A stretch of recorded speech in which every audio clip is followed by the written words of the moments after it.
Hello everyone, আসসালামু আলাইকুম। Welcome to NB নাপো ব্লগস। আই হোপ সকলে অনেক বেশি ভালো আছেন। আজ আমি আপনাদের সাথে দারুণ মজাদার ডোনাট রেসিপি শেয়ার করব।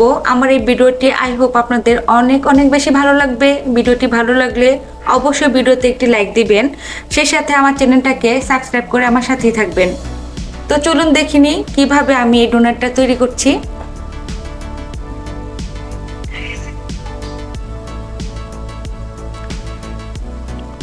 ডোনাটটাকে তৈরি করার জন্য আমি 2 কাপের মতো ময়দা নিলাম। ডোনাট পছন্দ করে আজকাল ছোট বড় সবাই, দেশ বলেন দেশের বাইরে বলেন, সবাই আজকাল আমরা ডোনাট পছন্দ করি। তো ময়দাতে আমি পরিমাণ মতো চিনি দিয়ে দিলাম। আমি এখানে 1 থেকে 1.5 কাপের মতো চিনি ইউজ করেছি। আপনারা চাইলে চিনিটাকে কম বেশি করে নিতে পারেন। তারপর এখানে ঘি অ্যাড করছি। ঘির ফ্লেভারটা খুবই সুন্দর আসে।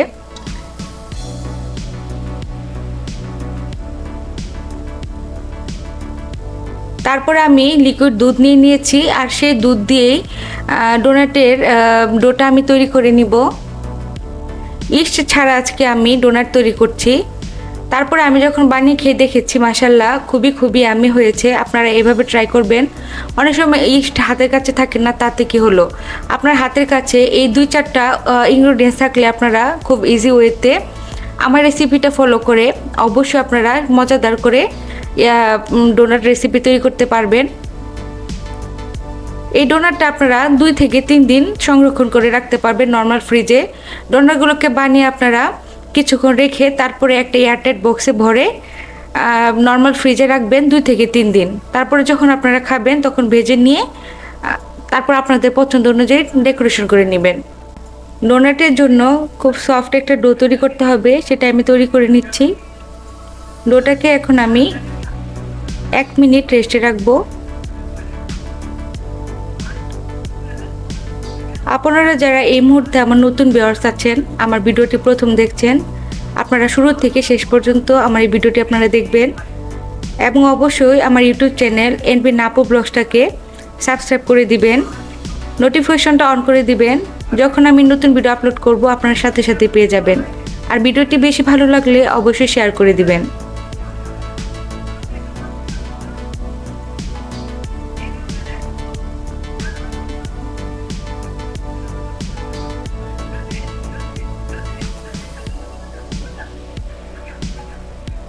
ডোটাকে আমি এখন বেলে নিয়ে তারপর ডোনাটের শেপ দিয়ে নিব।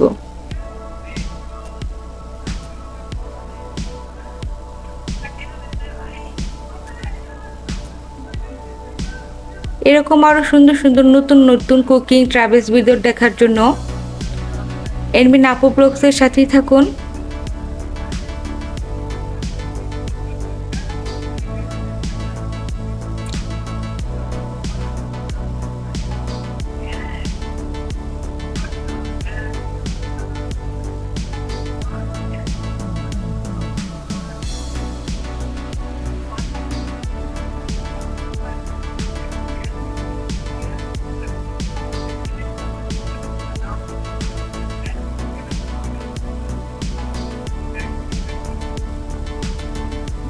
সবগুলো ডোনাট বানিয়ে এখন ভাজতে চলে এসেছি।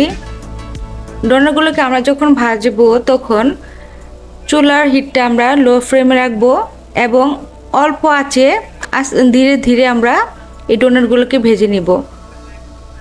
ধীরে ধীরে ভাজার কারণে একদম সুন্দরভাবে ভেতরেরটা অংশ এবং উপর অংশটা কুক হয়ে যাবে। তারপরে অল্প সময় নিয়ে আমরা ভেজে ভেজে বাদামি রং করে তারপর তুলে নিব। আপনারা এই ডোনাটটা বিভিন্নভাবে ডেকোরেশন করতে পারেন। সুইট বল নিতে পারেন, তারপর সুগার কোটেড করতে পারেন, চকলেট দিয়েও ডেকোরেশন করতে পারেন, অথবা হাতের কাছে যদি এসব কোনো কিছু না থেকে থাকে, গুঁড়ো দুধ যদি থেকে থাকে তাহলে গুঁড়ো দুধের উপরও কোট করে নিতে পারেন। সবভাবে এই ডোনাটটাকে ডেকোরেশন করা যায়, আর খেতে তো খুবই দারুণ। আপনারা অবশ্যই আমার রেসিপিটা ফলো করে একবার হলো ট্রাই করবেন, আর কেমন হলো অবশ্যই কমেন্টস করে জানাবেন। আজকে আমি ডোনাটটাকে মেল্টেড চকলেট দিয়ে সুন্দরভাবে ডেকোরেশন করে নিব। ডেইরি মিল্ক চকলেটটাকে আমি মেল্ট করে নিয়েছি, সেটাকে উপরে ছড়িয়ে দিয়ে আমি সুন্দর করে ডেকোরেশন করে নিব। দেখতে সুন্দর লাগবে আর খেতে তো খুবই দারুণ। ভাজা হয়ে গেছে। এখন একটু পরে আমি সুন্দরভাবে চকলেট দিয়ে কোট করে নিব। দেখলেন তো কত অল্প উপকরণে অল্প সময়ে দারুণ মজাদার ডোনাট রেসিপি তৈরি করা যায়। তো আজকের মতো এখানেই বিদায় নিচ্ছি। সকলে ভালো থাকবেন। আসসালামু আলাইকুম।